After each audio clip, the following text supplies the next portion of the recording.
సంవత్సరం చేశాను, నాకు డబ్బులు రాలేదే. డబ్బు అనేది సెకండరీ. నువ్వు చేయాలనుకున్న పని కరెక్ట్గా చేసుకుంటూ పోతూ ఉంటే డబ్బు ఆటోమేటిక్గా వస్తుంది. ప్రతి పనికి డబ్బు రిలేటెడే కదా. నువ్వు వెస్టేజ్ చేసినా, టైలరింగ్ చేసినా, డ్రైవింగ్ చేసినా, ఏం చేసినా ఫ్రీగా అయితే చేయవు కదా. ఆ పనిలో పరిపూర్ణత సాధిస్తే నీకు డబ్బులు వస్తాయి ఆటోమేటిక్గా. ఫస్ట్ ఒక కస్టమర్గా ఎంటర్ అవుతావు. హెల్త్ కోసం వచ్చేవాళ్ళు ఎక్కువ వెస్టేజ్లో. హెల్త్ కోసం వచ్చిన తర్వాత ఏమవుతుంది, మీరు ప్రోడక్ట్లు వాడంగా డబ్బు స్టార్ట్ అవుతుంది. ఇదేదో బాగానే ఉంది, అన్ని చోట్ల చిన్నప్పటి నుంచి వస్తువులు కొంటున్నాను, నాకు ఎవ్వరూ పావలా ఇవ్వలేదు, అలాగే మంచి వస్తువు కూడా లేదు, ఈరోజు క్వాలిటీ వస్తువులు ఇవ్వడంతో పాటు నాకు డబ్బు కూడా రీబ్యాక్ అవుతుంది, సరే నేను వాడుకుంటున్నాను, నాకు డబ్బు వస్తుంది. ఇదే కాన్సెప్ట్ నాలాంటి వాళ్ళకి 10 మందికి ప్రమోట్ చేస్తే ఎలా ఉంటుంది, ఆ ప్రమోట్ చేసే దాంట్లోనే డబ్బు వస్తుంది. మీకు చాలామంది 10,000కి 20,000 కొనిపిస్తారు. అది ఎందువల్ల జరుగుతుందంటే తొందరగా చెక్కు సంపాదించాలన్న ఒక ఆలోచనతో. అది శాశ్వతమైన చెక్కు ఎప్పటికీ కాదు, గుర్తుపెట్టుకోండి. ఒక మనిషి ఇష్టపడి ఈ వస్తువు నచ్చి కనెక్ట్ అయ్యి తనకై తాను కొనుక్కుంటూ తన ఫ్రెండ్స్కి చెప్పుకుంటూ వెళ్ళే క్రమంలో డబ్బులు వస్తాయి తప్ప, ఈ నెలలో మీ చేత 10,000 కొనిపించాను, వచ్చే నెలలో ఎలా కొనగలరు మీరు? కొనలేరు. ఆ 10,000 వస్తువులు ఎలా వాడాలో తెలియదు, ఎవరికి ఇవ్వాలో అంతకంటే తెలియదు. ఈరోజు 100 మంది ఒక చోట ఉంటే 70 మంది వెస్టేజ్లో జాయిన్ అయ్యి 2-3 నెలల తర్వాత బయటకు వెళ్ళిపోయిన వాళ్ళే ఉన్నారు. అంటే వెస్టేజ్ మీద పగ పెంచుకొని ఉన్నారు చాలామంది. కారణం ఏంటి? అది కంపెనీ తప్పు కాదు, లీడర్ల తప్పు మాత్రమే అంటాను నేను గట్టిగా. ఈ వింజమూరు టీంకి ప్రత్యేకత ఏంటంటే, మీ టీము మా టీము, మీరు గూడూరోళ్ళు లేకపోతే పామూరోళ్ళు వింజమూరోళ్ళు అని కాదు. మాకు తెలిసిన నాలెడ్జ్ ఎవరు అడిగినా కూడా మేము చెప్తాము, ఎవరు అడిగినా జూమ్ మీటింగ్ ఇస్తాము. ఎందుకంటే అందరం ఒకే ప్లాట్ఫామ్ మీద ఉన్నాం కాబట్టి. నేను కొన్నా జ్ఞానోపేస్టే కొనాలి, విస్టేద్దే. మీరు కొన్నా అదే కొనాలి. మరి పామూరు అయితే ఏంటి, వింజమూరు అయితే ఏంటి? పళ్ళు దోమా, స్నానం చేయమా? 100 రూపాయల నోటు దేశమంతా ఒకటే కదా. మరి ఆ టీము ఈ టీం అని వేరియేషన్ ఎందుకు వస్తుంది?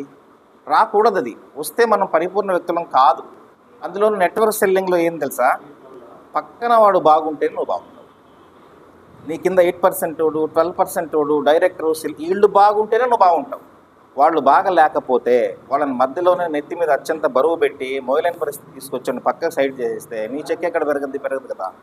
ఆ చిన్న సూక్ష్మం కనుక్కోలేక చాలామంది వచ్చిన వాళ్ళు రావటం అర్థం కాక వీళ్ళు బలవంత కొనుగోళ్ళకు తట్టుకోలేక వెళ్ళిపోవటం కూడా జరుగుతూ ఉంది.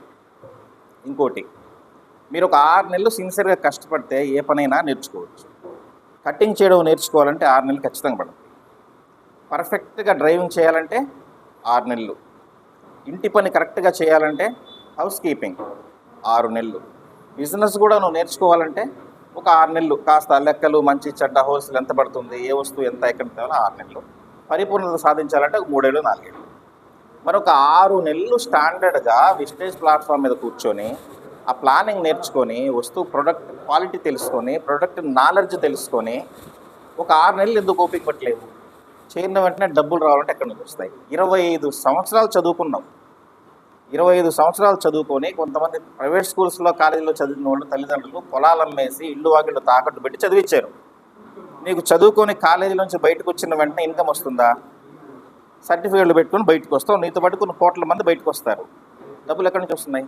25 సంవత్సరాలు చదువు కోసం కష్టపడి ఇంకో 10 ఏళ్ళు ఉద్యోగం కోసం అన్ని కంపెనీలు తిరిగే నువ్వు ఏదో అవకాశం దొరికింది, ఒక 6 నెలలు దీని స్థితిగతులు పరిశీలించడంలో ఫెయిల్ అయిపోతే లైఫ్కి ఏం సమాధానం చెప్పుకుంటావు? ఆలోచించండి. ఇప్పుడు డాక్టర్లు, ఇంజనీర్లు, కలెక్టర్లు, రకరకాల వాళ్ళు వాళ్ళకి వచ్చే లక్షల జీతం సరిపోక ఇంకొక ఆదాయం కావాలని చెప్పేసి కదా ఎల్ఐసి ఏజెంట్లుగా మారుతున్నారు, రియల్ ఎస్టేటర్లుగా మారుతున్నారు. మనకు ఆటోమేటిక్గా అవకాశం అయితే వచ్చేసింది కదా. ఈ అవకాశాన్ని ఉపయోగించుకొని మనం ₹1 నిజాయితీకి ఎందుకు సంపాదించుకోకూడదు? ఈ నెట్వర్క్ బిజినెస్లో మనం అబద్ధం చెప్పడానికి అవకాశం లేదు. ఎదుటి వ్యక్తిని మోసం చేయడానికి అవకాశం లేదు. ఎందుకు? కంపెనీ ఏ బ్రాండ్ అయితే తయారు చేస్తుందో ఆ బ్రాండే నువ్వు ఇస్తావు, అంతేనా? దొంగ ప్రోడక్ట్ ఇచ్చే అవకాశం లేదు, అబద్ధాలు చెప్పే పరిస్థితి లేదు, అవునా కాదా? అంటే సిన్సియర్గా నువ్వు ₹100 తీసుకున్నా కూడా ₹100 కూడా ఇన్కమ్ ట్యాక్స్ కట్ చేసే కంపెనీని గోచరిస్తుంది. నీ వల్ల దేశానికి ఉపయోగం ఉంది. ఇప్పుడు నువ్వు 500 సంపాదించినా 50,000 సంపాదించినా కూడా ఇన్కమ్ ట్యాక్స్ నీకు వచ్చే ఆదాయంలో ట్యాక్స్ పే చేసిన తర్వాతే కంపెనీ అకౌంట్లోకి వేస్తుంది. మరి రైట్ రాయల్ రూటే కదా. కాకపోతే ఒకటి, మన కాన్సెప్ట్ ఏంటంటే ట్యాబ్లెట్ మింగగానే జబ్బు తగ్గాలి, పని స్టార్ట్ చేసిన వెంటనే డబ్బులు రావాలి.